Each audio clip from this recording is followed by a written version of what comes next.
Hey, this is your buddy, Jack Kelly with the Blind Ambition podcast. And today we're going to have an emergency podcast about what's going on with Amazon. What we're going to do, Rick, he's going to give the insights to what the heck is going on with the return to office, what's going to happen to Amazon managers, what are the kind of ripple effects that we could share later. Let's get it started. Rick, what's happening now with Amazon? I would say an emergency podcast for an emergency situation is right on the money. Folks on Blind, they are freaking out about this memo. And really, it's for three reasons. The first is Andy Jassy yesterday on Monday sent out an employee memo, and it's titled Strengthening Our Culture and Teams. Some notable tidbits: he wants to have fewer meetings. He explicitly says pre-meetings for the decision meetings, right? He is sick of the bureaucracy.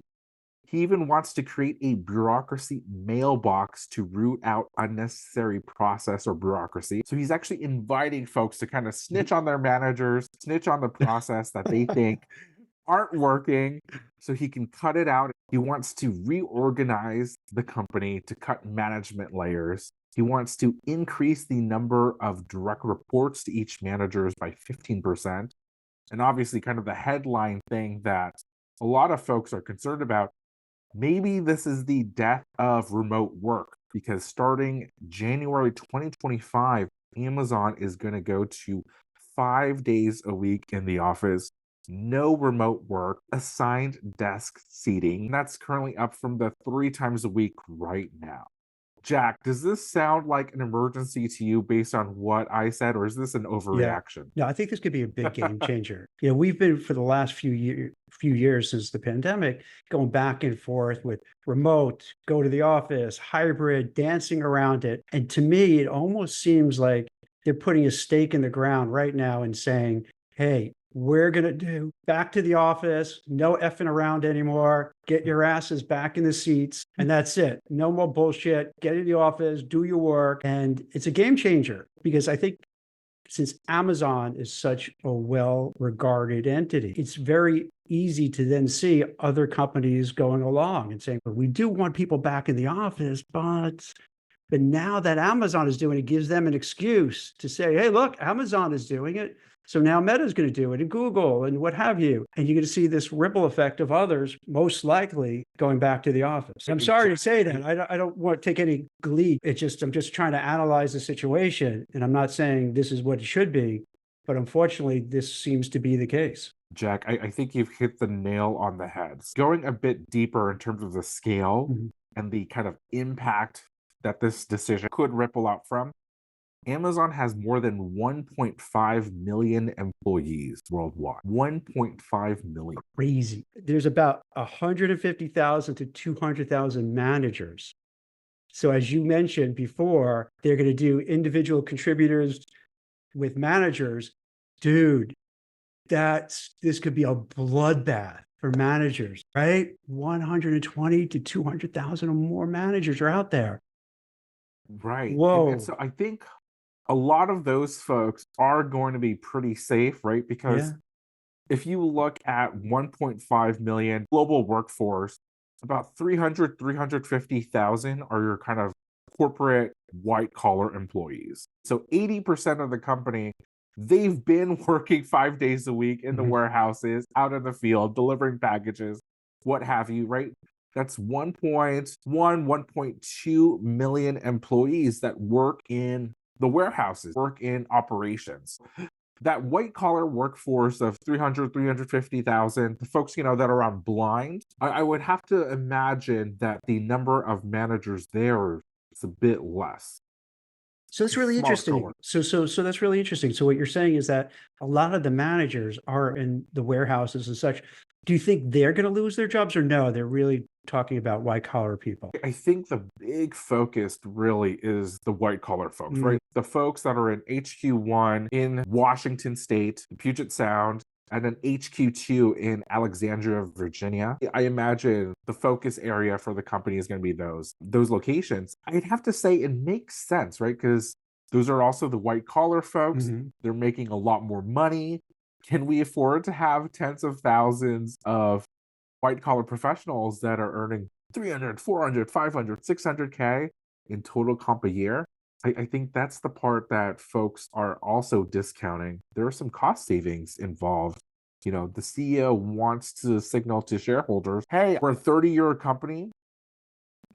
company, but I am getting serious about cutting costs and driving efficiency. Now, what happens to those managers? So let's say just a small fraction, let's be positive, it's not going to be a lot of people. Let's say a small percentage of white collar professional managers are let go. Is there a marketplace for them to find other jobs now, or is it going to be really hard? My guess is it's going to be fairly easy for a lot of these Oh, folks yeah. to go to another tech company. Well, that's good. Okay. Now, why is that? Because like it does seem, from the outside perspective, like tech, hiring is okay, not great, but there's enough opportunities out there for these managers. Generally, yes, Yeah. right? Amazon is such a huge workforce, and folks are churning in and out, Mhm. voluntarily, getting asked to leave, whatever, quite regularly. And you think about those LinkedIn profiles, the folks on Blind, where they have ex Amazon in their headline, ex Amazon in their title. They're off at other startups, other companies fairly quickly because folks want that high level of management experience, operations experience, that huge impact and working at scale. A lot of these companies, they would die to have someone of that caliber come. That makes sense. So what you're saying is that, okay, if you're kind of this manager, good manager at Amazon, and unfortunately, let's say you're picked to, lose your job, there's going to be so many other people say, hey, if this guy worked at, Amazon, let's make 10 years, 5 years, whatever, 20 years.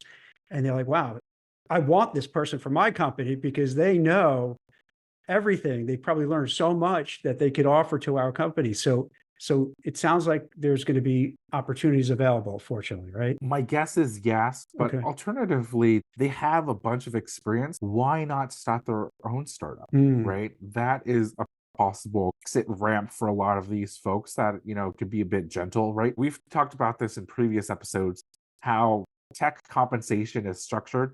This stock-based compensation, mhm. especially at Amazon, where it's backloaded, you get more of your stock the longer you stay. It's not evenly distributed over your tenure, over the grant. These are folks that are kind of locked in because they want to see that huge Amazon stock hit their Fidelity account, hit their E-Trade account. So now these folks might be freed up to say, actually, you know what? I'm not going to go work for someone else. I'm going to start Hmm. my own business. And maybe we can see this new flourishing tech environment. Just so I understand it. So let's say I'm a manager and I get the pink slip, but I have a lot of stock RSUs. Because I'm laid off, does that immediately accrue that I can take it and walk away and then do that startup that you're talking about? No, generally No, not, no. right? Okay. So if you think about how these pay structures are set up, Mhm.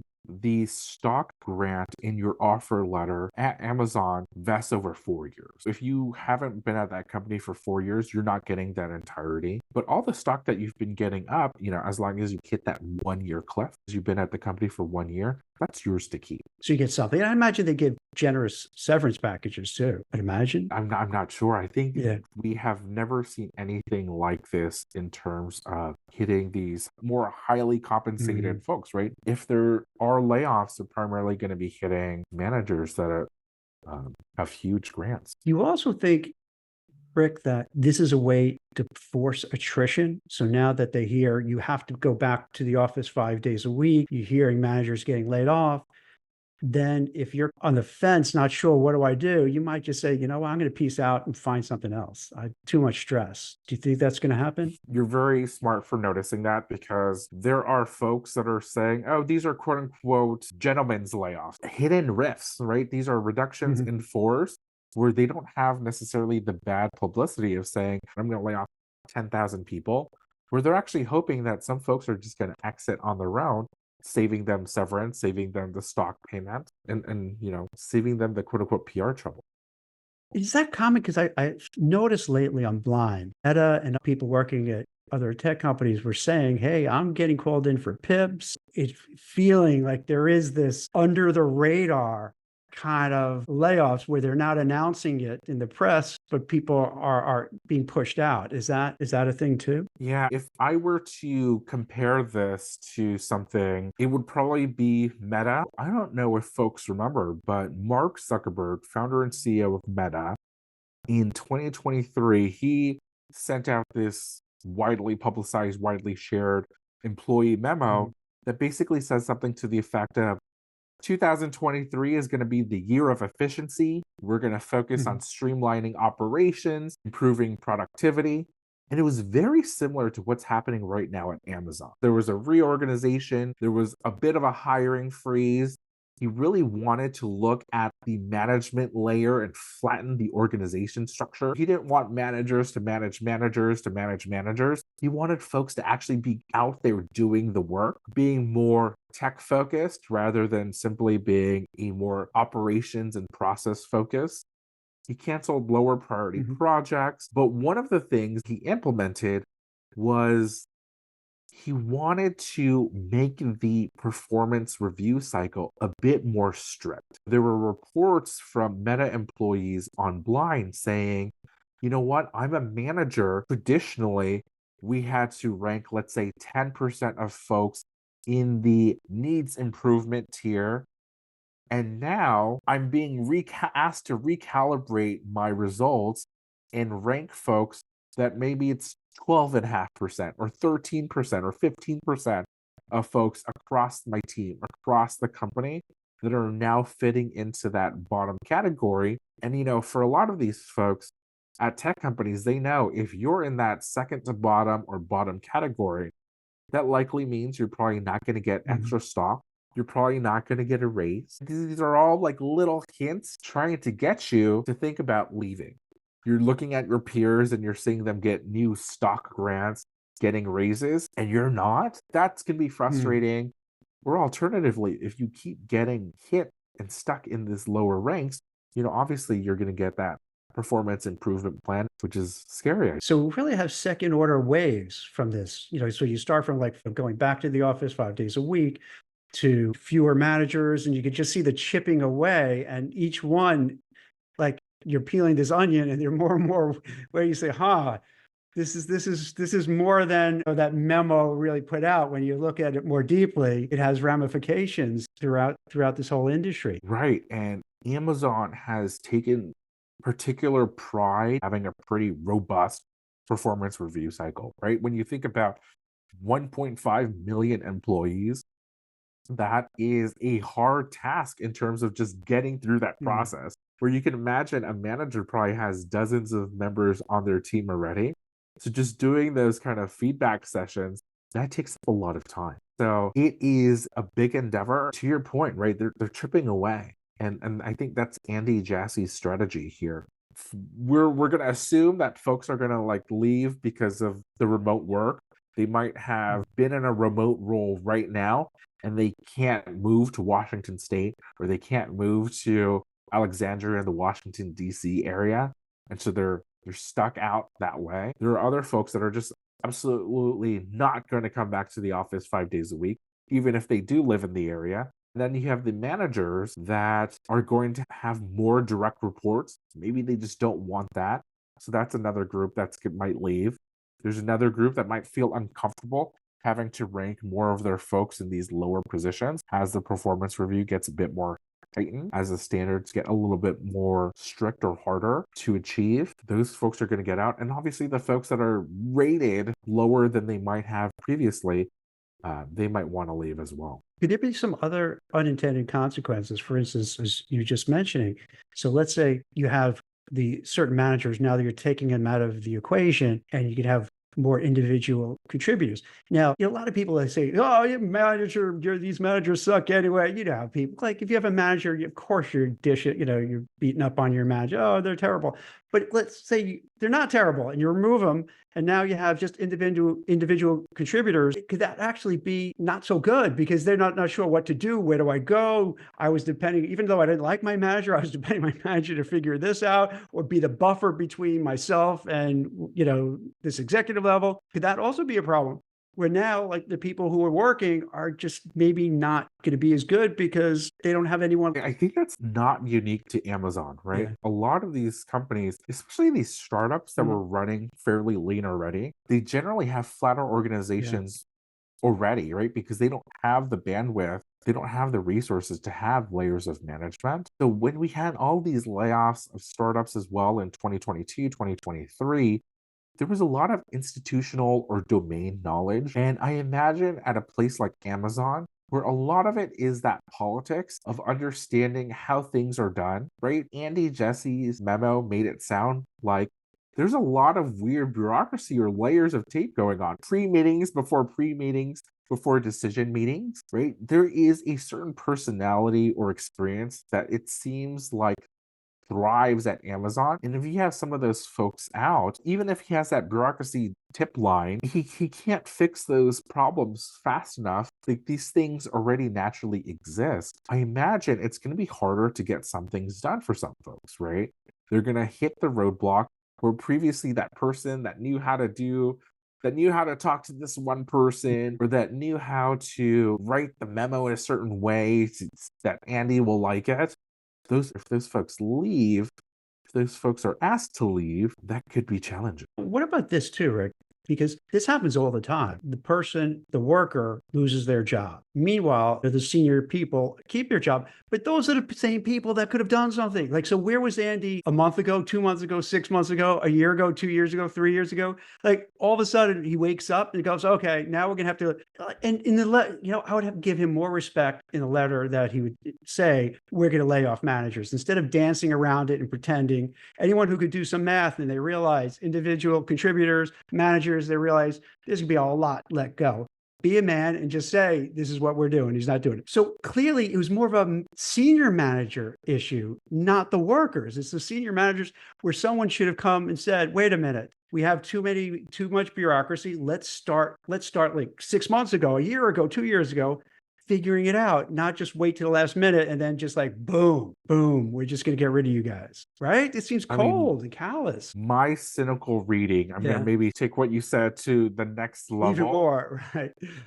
I think this language is very specific, right? So you're giving yourself the optionality to make greater changes.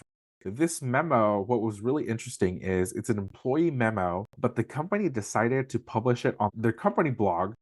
And all of these reporters covered it yesterday morning. They were quoting from the blog, and so they knew where to look. So my guess as a PR person is the company knew that it was either going to leak or they wanted to leak it themselves. So they published it on their blog. And then they pointed reporters directly to that blog. If you look at all this news coverage, there's a lot of links to this blog. There's a lot of direct quotes. And the stories, they all came out yesterday morning, within the hour. It wasn't like one publication got the memo first, and then they had the scoop, and all the other publications were following and saying, oh, according to the Wall Street Journal, or according to Bloomberg, the memo that they had.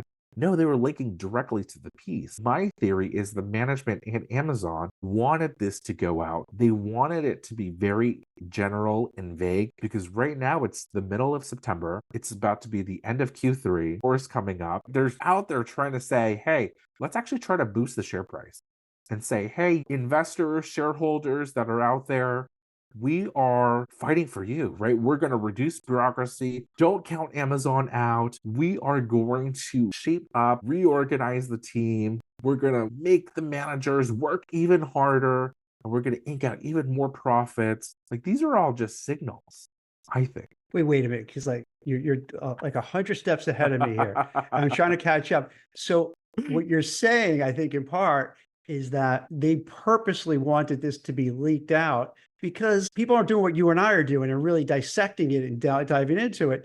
Because a lot of reporters, they're just going to say copy and paste and just follow it and not really go into what we're talking about and just regurgitate instead of really going into the weeds like we're doing and talking about like what are the ramifications, layoffs. Because like I didn't see any reporting really talking about laying off managers and what's going to happen and everything we're talking about here, but that's going on. So you're saying that's kind of purposeful. They're doing that to have some cover. Is that how the PR spin works? Yeah, let me give you some inside baseball because my day job is as the PR person. Yeah. So generally, as a company, you would not want to publish your internal communications like a CEO memo.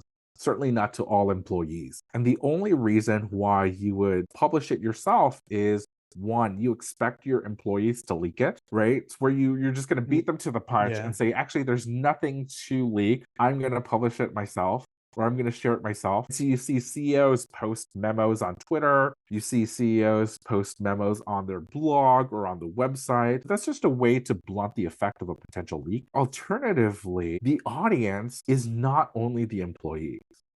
And the audience might also include shareholders or Mm. peers or whatever.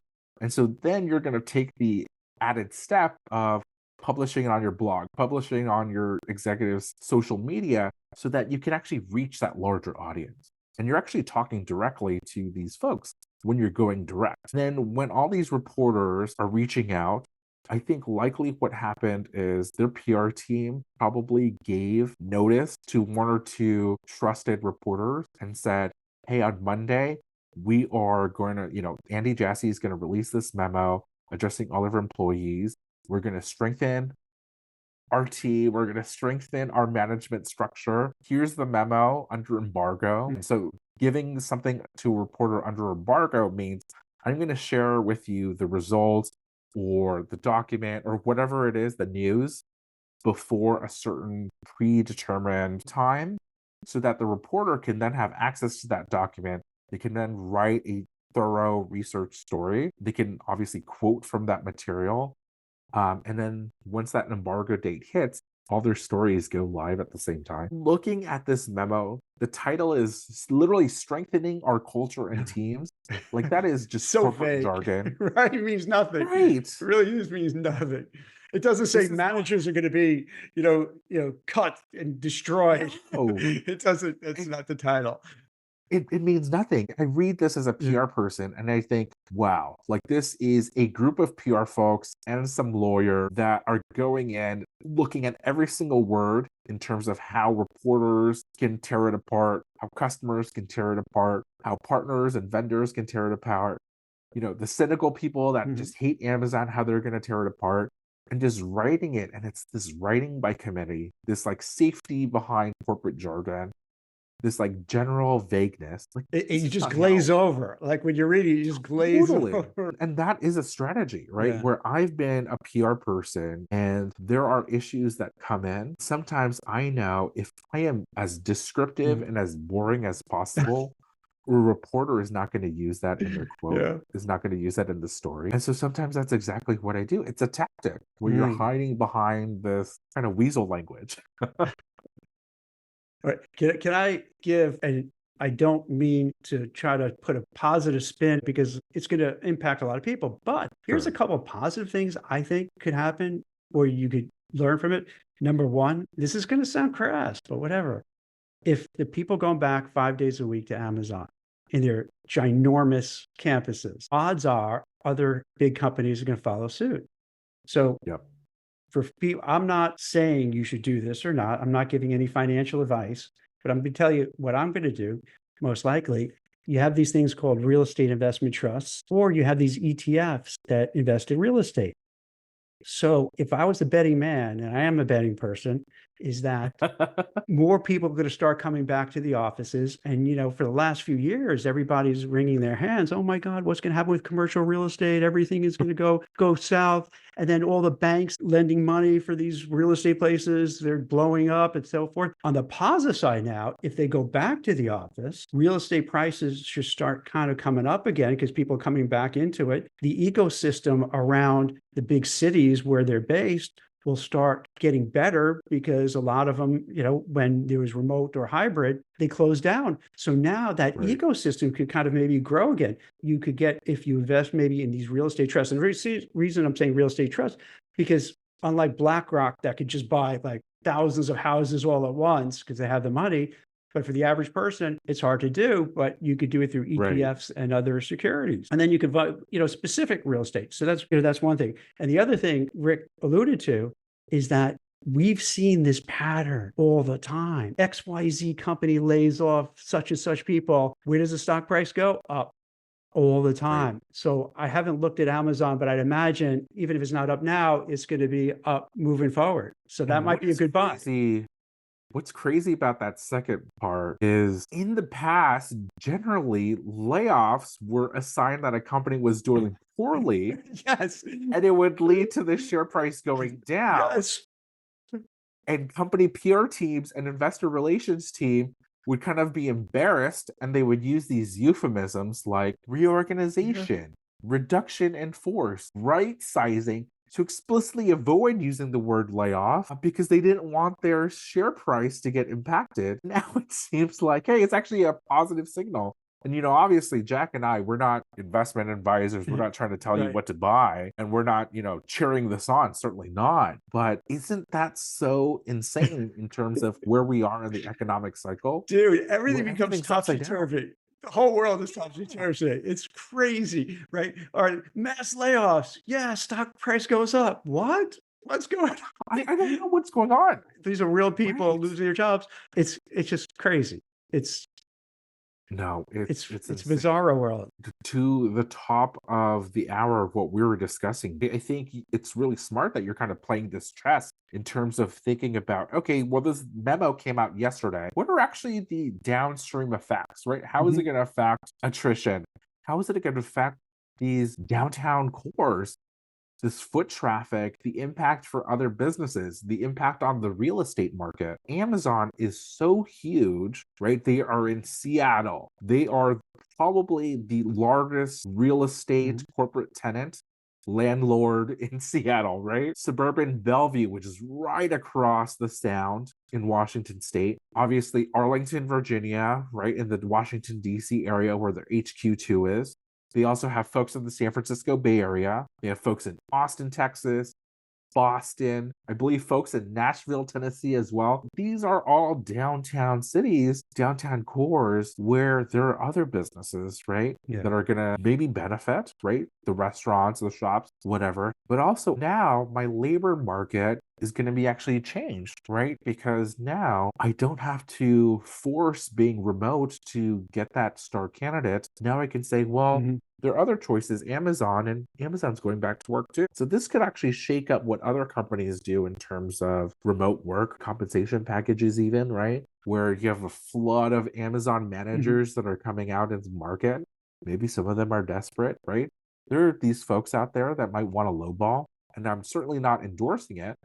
But these are the kind of second Mm. downstream effects that this decision by Amazon is going to cause. This is why it's good to have this so people can kind of understand, hey, it's multi-layered and you have to really think Oh, for yourself, how is this going to impact me or not? So we'll see how that plays out. I get very nervous about these decisions because, to your point, other folks are going to say, oh, actually, we can copy Amazon. Thank you, Andy Jassy. You gave me cover. Now I can start getting more strict with my performance review. Now I can bring folks back 5 days a week. And, if folks say, hey, I don't like this, I'm going to quit, maybe some of these employers are going to say, great, that was, not a bug, but a feature of my decision.